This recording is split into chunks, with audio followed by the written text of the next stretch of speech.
One day, Percy arrived at the quarry to collect some stone for his freight cars. Snow and frost lay everywhere. There was not a sound to be heard.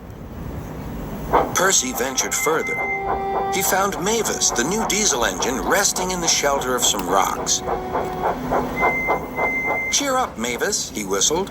Mavis was still remembering the trouble she'd had with cars. "Manager says I don't listen to advice. He says I've no business jauntering down Toby's line. Toby's a fusspot."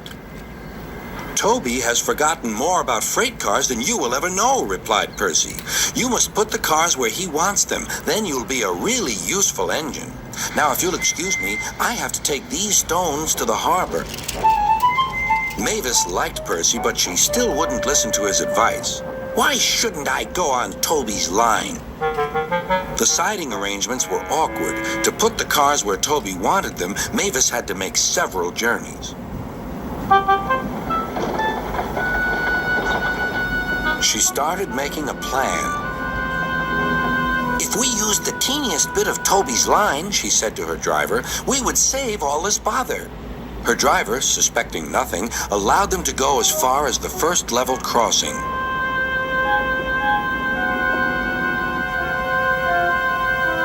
A few days later, the weather changed. As the snow melted, the quarry grew busy again. Some trains were so long that before leaving the cars for Toby, Mavis had to go beyond the level crossing with them. Now for her plan. She would go further down the line without it seeming her fault.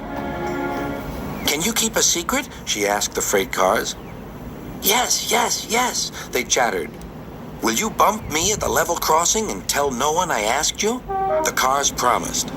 But while Mavis was away, Toby arrived. He decided to shunt the cars himself. The cars decided to bump him anyway. They reached the level crossing and Toby's brakes came on. This was the signal for the freight cars. On, they yelled. Toby was away, with the cars screaming and yelling behind him. No one realized that melted snow had turned a stream ahead into a torrent, and the bridge above it was about to collapse.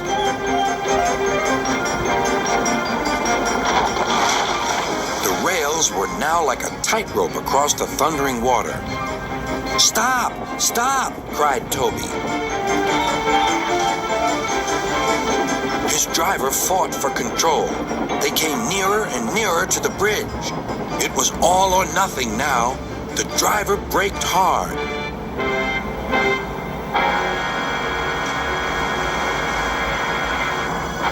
Toby stopped, still on the rails, but with his wheels treading the tightrope over the abyss.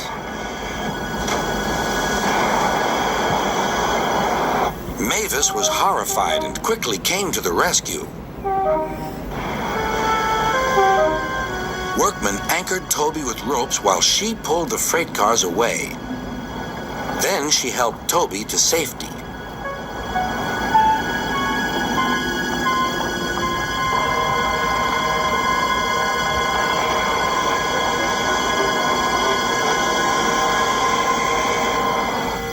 "I'm sorry about the cars," said Mavis. "I can't think how you managed to stop them in time." "Oh, well," said Toby, "my driver told me about circus people who walk tightropes, but I just didn't fancy doing it myself." Later, Sir Topham Hatt arrived. "A very smart piece of work," he said. "Mavis, you did well too, I hear." "It was my fault about those cars, sir," she faltered. "But if I could..." "Could what?" "Come down the line sometimes, sir. Toby says he'll show me what to do." "Certainly," replied Sir Topham Hatt, "if your manager agrees." And so it was arranged. Now Mavis is as happy as can be, and Sir Topham Hatt thinks she's really useful indeed.